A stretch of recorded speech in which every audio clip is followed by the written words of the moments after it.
Hi guys! So, ito ay konting tutorial lang.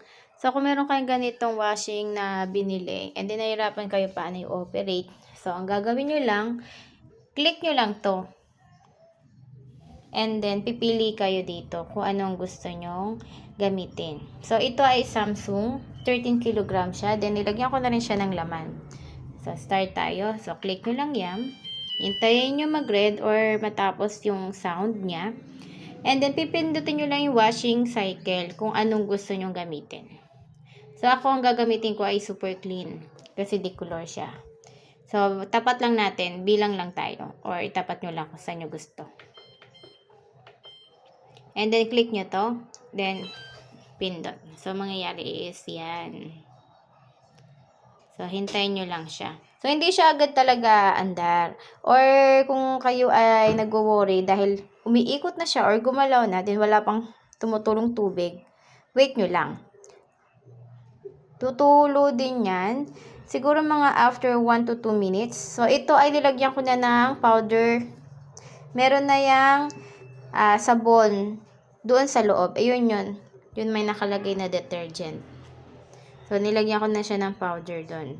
So, syempre, maglagay muna kayo bago nyo i-start.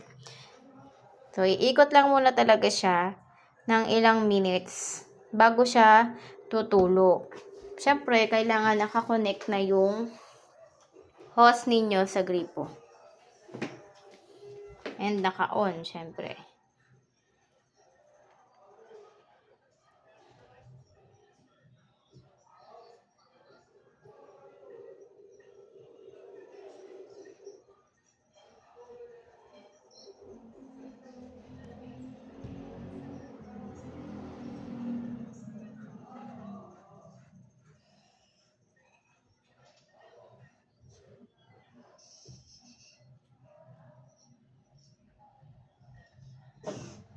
Yan, huminto siya.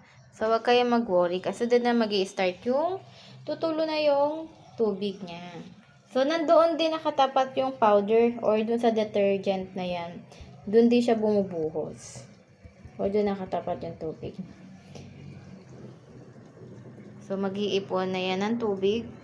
Naka-sense yan eh. Isi-sense niya yung dami ng laman ng washing or dami ng laman na nilagay yung damit.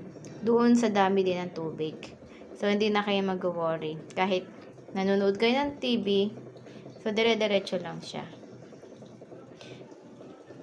So, ang super clean is nasa 1 hour and 17 minutes. Or sabihin natin 1 hour and 20 minutes. Kasi umikot pa siya kanina. So, yan lang siya. Thank you for watching. Ganun lang siya kasimple. Bye!